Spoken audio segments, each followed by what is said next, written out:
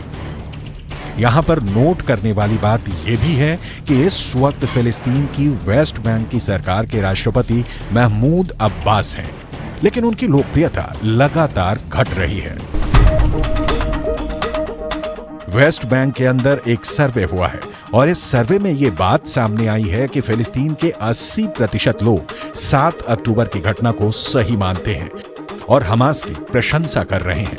यानी अगर देखा जाए तो हमास की लोकप्रियता गाजा पट्टी की तरह अब वेस्ट बैंक में बहुत तेजी से बढ़ रही है। जैसे जैसे इजरायल की जेलों से फिलिस्तीन के कैदी निकलकर बाहर आ रहे हैं और वेस्ट बैंक में अपने घरों में जा रहे हैं, वैसे वैसे वेस्ट बैंक के अंदर से जश्न की तस्वीरें लगातार सामने आ रही हैं। हालांकि फिलिस्तीन के अखबारों ने यह दावा किया था कि इजरायल ने वेस्ट बैंक के अंदर बंधकों की रिहाई पर जश्न पर भी प्रतिबंध लगाने की कोशिश की थी, लेकिन लोगों ने इसको नहीं माना और जिन लोगों की रिहाई हो रही है उनकी रिहाई की खुशी में जश्न मनाया जा रहा है।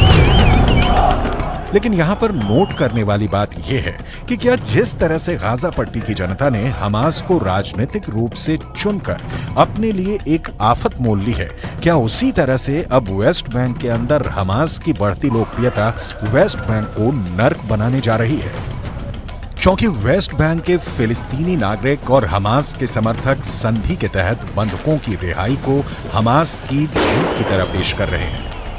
ये बात सही है कि इजरायल अब 300 के करीब फिलिस्तीनियों को रिहा कर रहा है, लेकिन इस बात को नजरअंदाज नहीं किया जा सकता है कि 7 अक्टूबर से अब तक इजरायल वेस्ट बैंक से ही 3000 से ज्यादा लोगों को गिरफ्तार कर चुका है।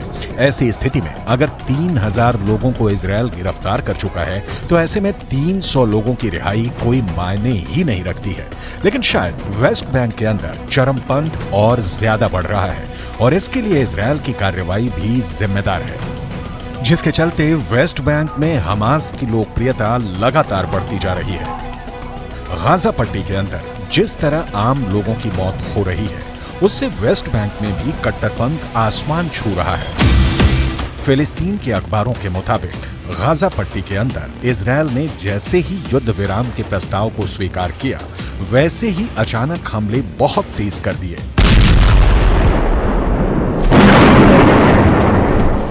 फिलिस्तीन के अखबारों का दावा है कि इजरायल ने 4 दिन के युद्ध विराम की पूरी कसर एक दिन में ही निकाल दी है। युद्ध विराम के ठीक पहले सबसे बड़ा हमला रफा इलाके में हुआ।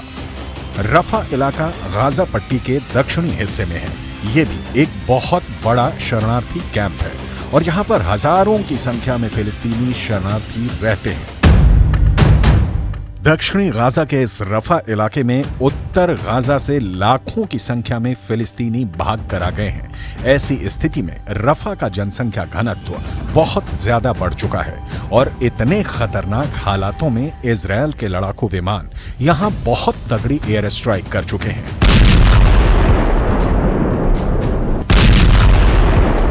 फिलिस्तीन के कई अखबारों ने रिपोर्ट किया है और फोटो जारी की है और वीडियो भी दिखाए हैं जिसमें एक साथ दर्जनों लोगों को दफनाया जा रहा है।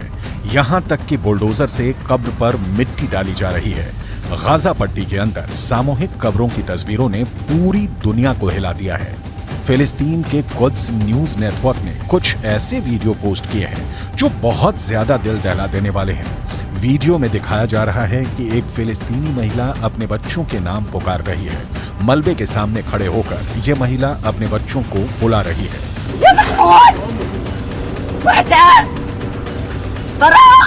और वो इस उम्मीद में है कि शायद उसका बच्चा जीवित हो और वो मलबे से आवाज दे ताकि किसी तरह से बच्चे को निकालने की कोशिश की जाए, लेकिन कोई उत्तर नहीं आता है तो महिला रोने लगती है और पूरे इलाके में भीड़ लग जाती है। ऐसी घटनाओं से साफ लग रहा है कि 4-5 दिन के युद्ध विराम की पूरी भरपाई इजरायल अब वेस्ट बैंक से करने की कोशिश कर रहा है और दावा किया जा रहा है कि युद्ध विराम के बाद तो हालात और ज्यादा बिगड़ सकते हैं। यानी जब युद्ध विराम खत्म हो जाएगा तो उसके बाद इजरायल डिफेंस फोर्स लगातार हमास के आतंकियों के नए अड्डे पर हमले कर सकती है।